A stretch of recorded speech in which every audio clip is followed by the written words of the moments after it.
Hey, hello. Give everybody some time to get caught up here and get notifications out. Normally, I got at least one person waiting, but I don't think anybody was expecting.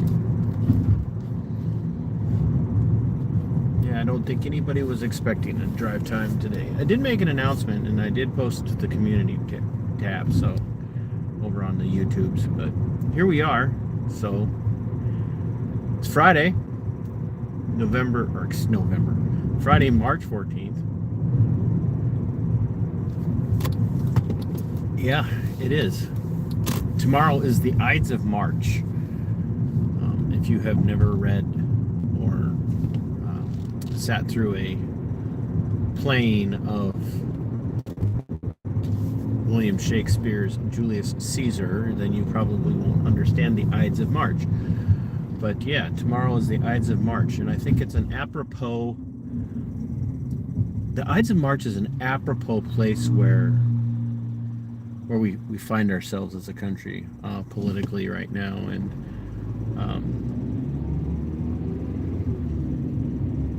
not making a commentary on one particular political leader, Trump or anybody else. I'm just I think it's a good. Hey Wanda, good to see you. Thanks for being here. I would love for people to go through and read the Bard's Julius Caesar and understand the Ides of March and what's happening there and what drove Brutus et tu Brute.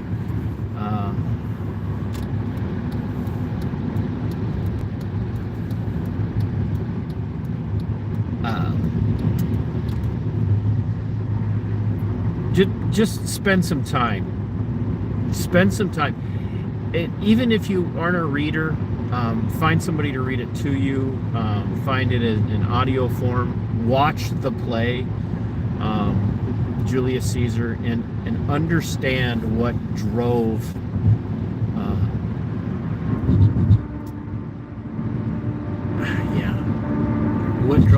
those people to turn on Julius Caesar, on the emperor, and just tune in and touch base with just how wise the Bard was, how wise Shakespeare was.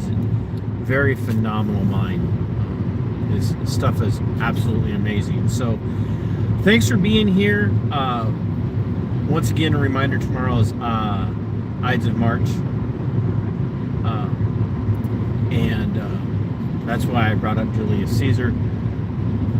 If you're a channel member, thank you for being a channel member. Well, a big shout out to IMAV from over on SubscribeStar, supports the channel as a show producer from over there. Big shout out to all the subscribers. We continue to appreciate everybody who can support the channel in whatever way that they do. Big hi to everyone. Pam, hi, thanks for being here. I cannot thank everybody enough for being patient, as I have not been putting out a ton of content over the last few weeks. Sitting down with Pam, who is here in the chat, sitting down with Pam tomorrow, 9:45 in the morning, to record Monday night's TC and Friends Monday Night Musings. We're going to record that tomorrow. Some of you are familiar with Pam's story as we have told it so far. So we're going to actually have Pam on to have a conversation about what life has been like with her suffering at the hands of Wabasha County and Plainview Police Department. We're gonna do that. Pam is a squirrel combined with a dog that's high on meth and suffers from ADHD.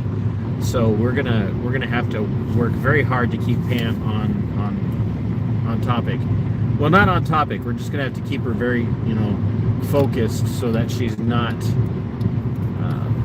running rabbit trails all over the place. So, and she knows I'm going to pick on her a lot because it's true. So, and then I've got some, right now, sole access for media outlets to a story that I covered from Kaneohe County back in the summer of last year. I have hours and hours and hours of data, dash cam video, audio from State Patrol, interviews. We're going to be busting through that and putting it out. I'm sitting down tomorrow with Brad Kaler, tomorrow evening at 4 o'clock to record a conversation with him. Brad is running for governor, the nomination for governor in Minnesota. And he's picked Reverend Tim Christopher as his running mate. So we're going to be sitting down tomorrow. It'll be an introductory conversation with Brad. I'm going to be reaching out to other candidates for office to have them on. I know we just had an election in 2024, but it's that way in the U.S., folks. It's always election season. They've got to keep us going, and I'm going to sit down with Brad tomorrow, and we're going to find out why he's running and what his positions are.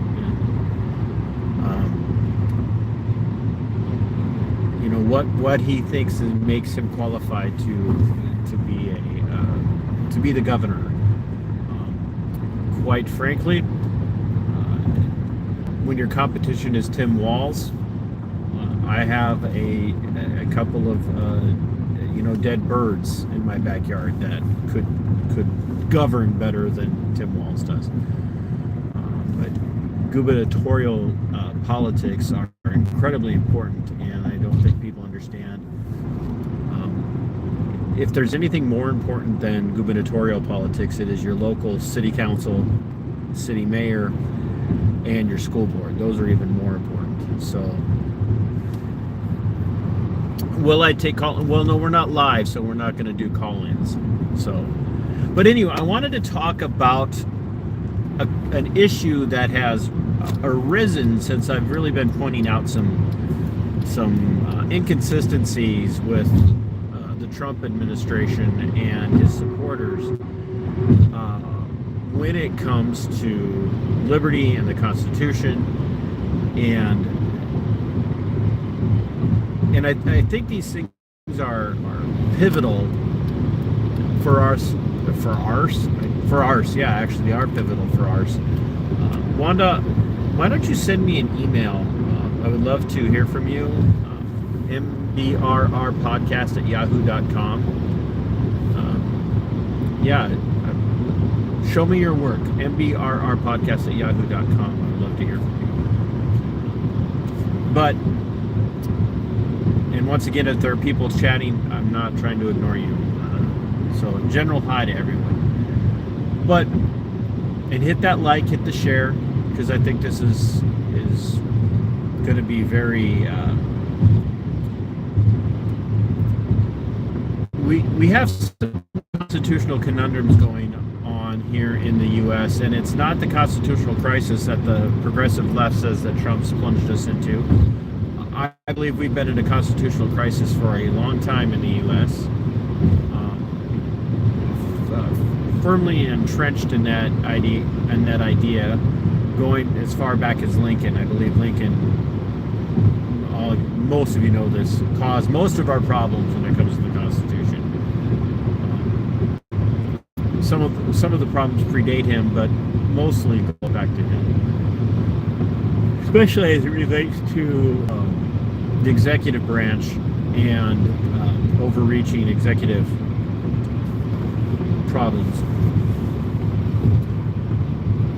And so we have this constitutional conundrum that we find people in, and some low IQ, low info liberty types, and I do mean that. They claim to be, about liberty. They claim to be about freedom, and they're firmly entrenched in being opposed to anything that appears to be an infringement upon liberty, and especially if it's coming from the progressive left. But where they struggle is because they're so entrenched in their ideology being set against the progressive left, and let's just say predominantly the Democrats, they kind of turn a blind eye to the erosion of liberty, the erosion of the Constitution, of the Republic at the hands of the progressive Republicans. And in the Republicans, as I said the other day, the Republicans have always been a progressive left party, but they've also now been kind of adopted as the party of conservatives, and so people who consider themselves traditionalists and conservatives tend to always vote Republican. And when you critique a Republican, they get very mad at you. Now, there are some open-minded individuals out there who love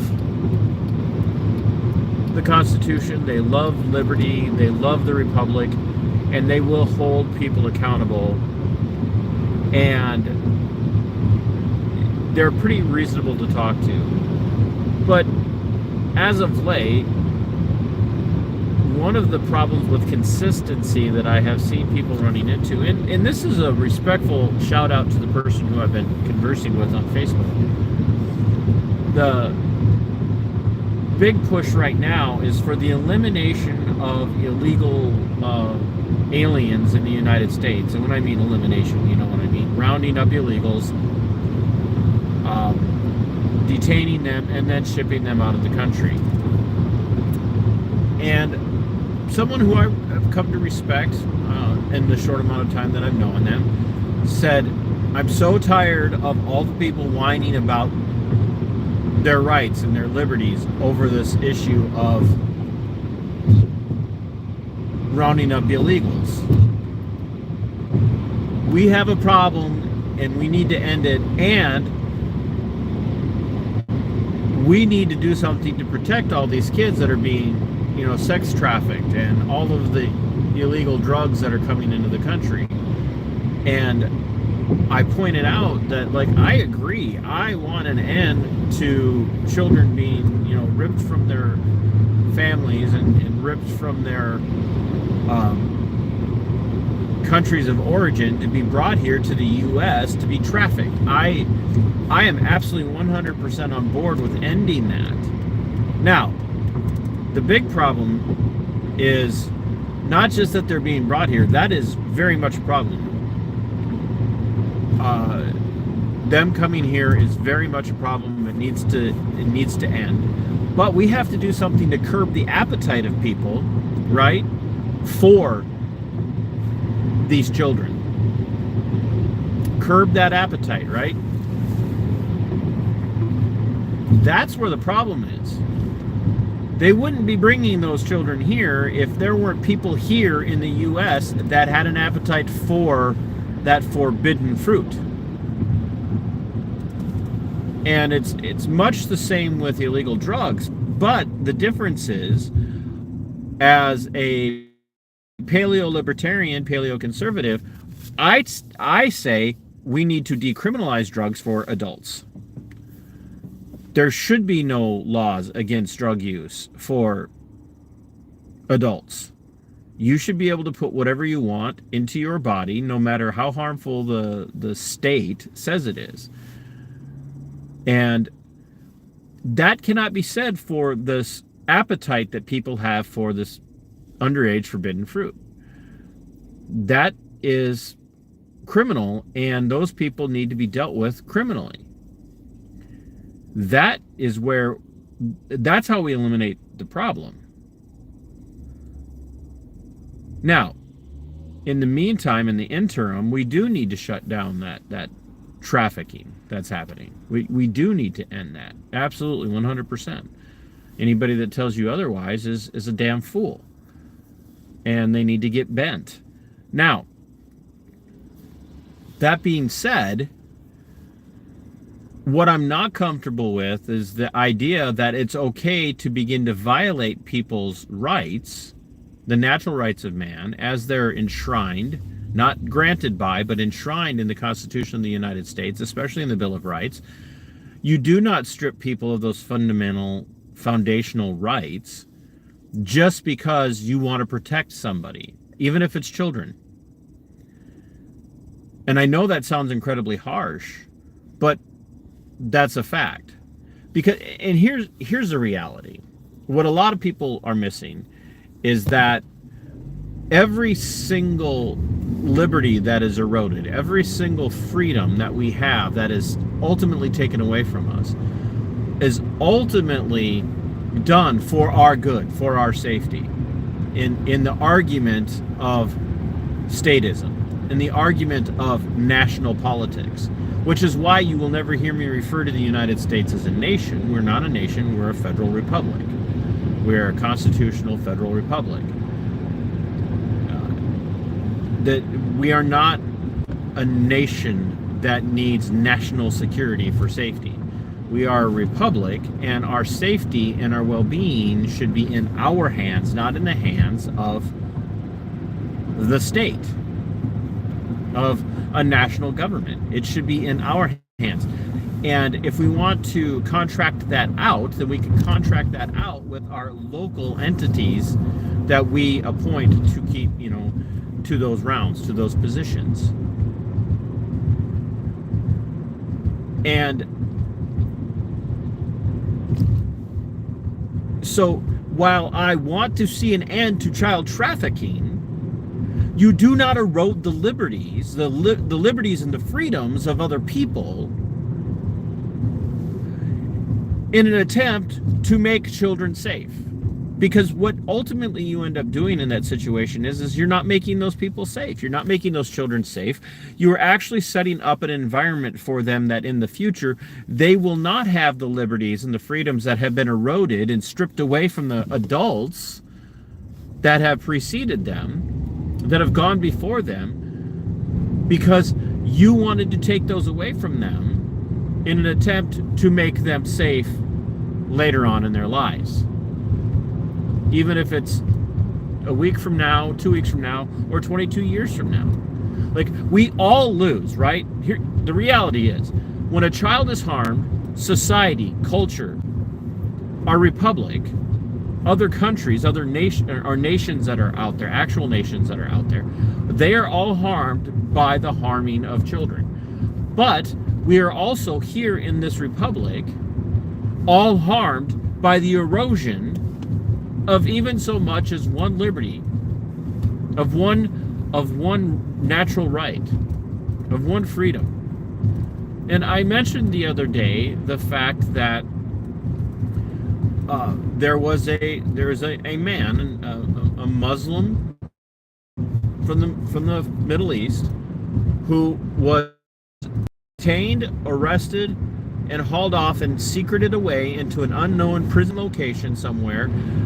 Not because he was here illegally, but because he was here legally, on a green card, married to an American woman who is expecting his child.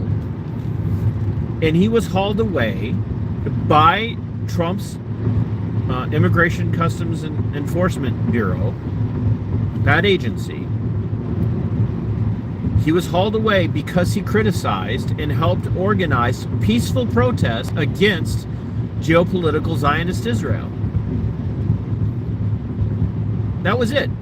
Never been charged with a crime, never committed a crime worthy, I'm sure he's probably, got a speeding ticket out there somewhere or something, or a parking violation or a seatbelt violation. I'm sure somewhere he's got something like that. But in this case, they're trying to deport him for speech against geopolitical Zionist Israel. Another individual, Hispanic individual, who voted for Donald Trump, who voted for Donald Trump's policies, was stopped by ICE, who, by the way, doesn't have, they don't have traffic enforcement authority. They don't have the power or the duty or the responsibility or the right to stop people for traffic. Pulled him over, pulled him out of his car at gunpoint, and demanded, and then handcuffed him.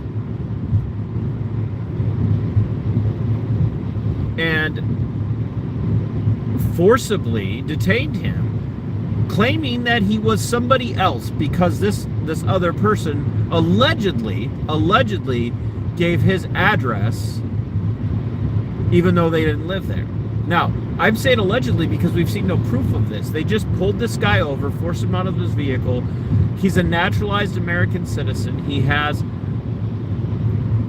identification that proves that. He's got the paperwork that proves who he says he is. He's voting here in the U.S. legally, and he voted for Donald Trump, and he was detained and at gunpoint until they finally got done arguing with him and even saying, yeah, everybody says they're here legally.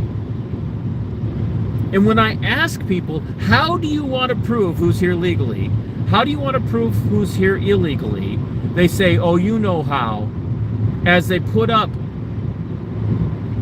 basically wanted posters, informational advisories, all over social media and whatnot, saying if you spot an illegal in your church, in your grocery store, at work, call these numbers and report them. And I ask those questions. How are you determining who is here illegally? Is it the tone, their skin tone, that if they look like they might be Mexican or from Central America or South America? Is it their accent? Is it the language that they're speaking? What? Yes, hi, Katie. What's your metric for determining who is here illegally? And if your metric as a non-law enforcement individual, a non-immigrations customs and enforcement individual, non-customs and border patrol, if your metric is they look like they might be a foreign national, what look?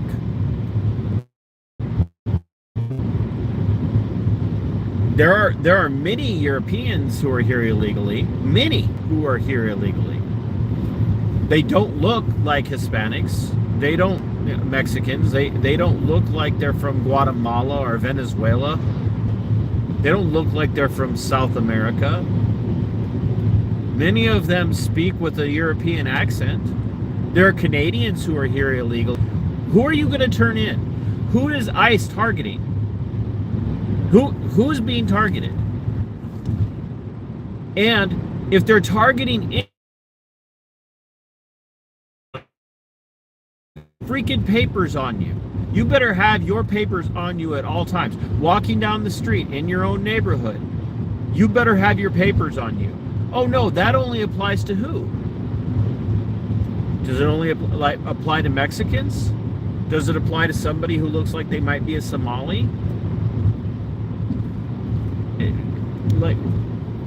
Does Elon Musk have to carry his papers to prove that he's here legally? I mean, what's your metric? What's ICE's standard for determining who they're going after? Are they driving through neighborhoods in patrol vehicles and set up to raid individuals as they come out of their house? Are they allowed to go into people's homes without warrants? Do they see somebody walk into a house who looks like they might be a Mexican? Do they get to follow that person into their home? Are you willing to sacrifice your liberty? Are you willing to sacrifice your freedoms? Are you willing to sacrifice so much as one? How many people are you okay with them abusing? How many? One person? Two people? Is it three? Is it a handful of people? Is it 30? Is 1,000 not enough? 10,000? 10,000 people having their liberties eroded. How many people had to be victimized in these situations for you to say, okay, enough's enough? Is one child, listen to me, is one child saved from trafficking enough for all of us to lose liberties?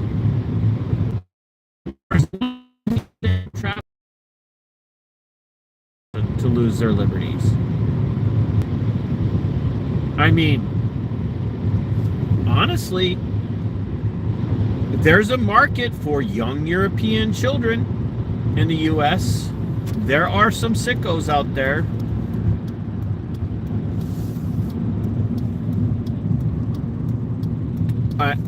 There are some sickos out there who have a preference for young, blue-eyed, blonde-haired children. There are sickos out there that have a thing for young Asians.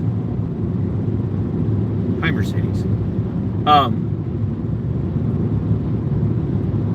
Like, where do you draw the line? Now, I already know where all these people draw the line. I'm not going to accuse them. I let their lack of commentary accuse them. And I don't remember the Latin phrase, but it translates into the English. He who is silent is known to consent. And I'll have to. I had it memorized for a long time, and I've forgotten it. When you ask them what their metric is, they kind of give you the wink and the nudge, and they go, "Yo, you know who the illegals are." No, I don't. I literally do not know who the illegals are.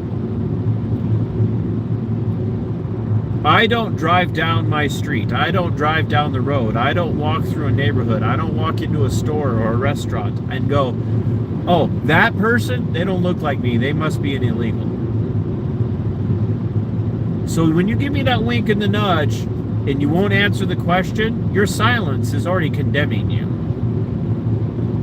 Like, the reality is that you are okay with the erosions of the rights and the liberties of people who are Hispanic, people who are from Mexico, people who are from Venezuela, people who are from El Salvador, people who are from Guatemala, people who are from Costa Rica, people who are from any place where people might predominantly look like they speak Spanish, look like they might be from Mexico.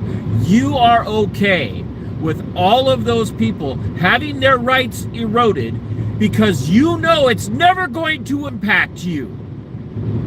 You know that. You know how goddamned racist that is, and you will not say it. And I don't even like the term racist because I prefer to say ethnic hate, but I'm going to just put it in words that your small low IQ minds can handle. You know it's racist. You know your metric is a metric of racism, and you don't want to admit it. And yes, that applies to the Hispanics who are born and raised here, who are okay with targeting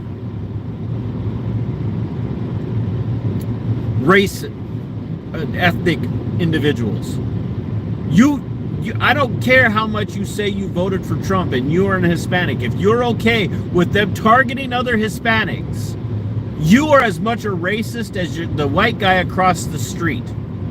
It's a racial issue, is what it is.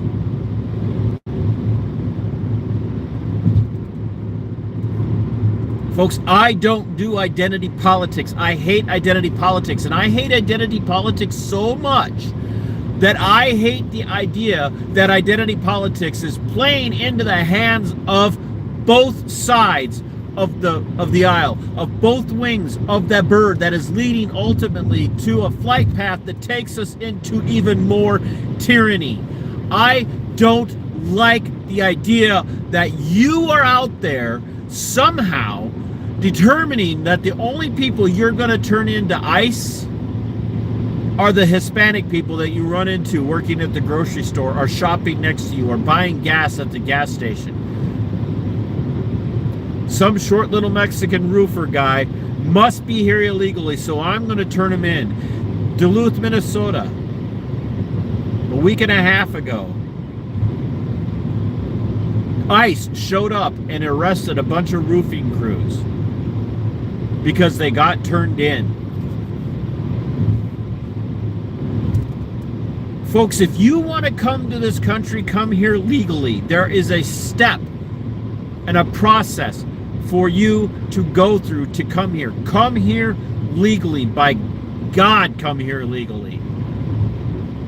But do not, if you are one of the people who was born and raised in this country, think for a minute that just because that person looks a particular way, that they're somehow less than you and it's okay to turn them in for deportation. By God, yes, if you're here on a green card, and I was having a conversation with my friend Kevin earlier today. If you're here on a green card, mind your P's and Q's. Mind your P's and Q's, especially when you're in the process of becoming a naturalized citizen. But just because you need to mind your P's and Q's doesn't mean you cannot speak your mind on issues of great importance. And that is one thing, ladies and gentlemen, one thing that pretty much every single person who has come to this country, who has immigrated to this country, who has gone through the process legally, they are far more foundationally involved in what it means to possess the natural rights of American people. Because those natural rights extend to all people around the world. All people around the world. Those natural rights do not belong just to Americans because it says so in our Constitution. Our Constitution says what it says because those natural rights belong to all people, regardless of their ethnicity, regardless of their country of origin. And we as a country swear to them, we will protect those natural rights. We will defend you. We will honor those natural rights for you here. We can't do anything about your country because we cannot impose our will on your country. But if you can get here, and you can get here according to our laws, we will protect you. And there are people in this country who have never had to risk losing their natural rights, losing their liberties, losing their freedoms, because they don't look the right way. Those are the very people who are out there advocating for the loss of the natural rights of their fellow Americans because they don't look right. They don't have the right skin pigmentation. They don't speak with the right accent. They don't have the right language that they speak.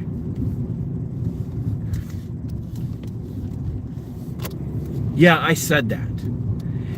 It's tantamount to the people who take all the pro-war propaganda from the military-industrial complex and the illegal banker war people who are out there, and they stick their faces into this flow from this faucet of pro-war propaganda, talking about how that's the way we have to do things. We have to fight these fights, knowing full well that none of them are ever going to have to risk putting their lives on the line. None of them have ever been in a life-threatening fight.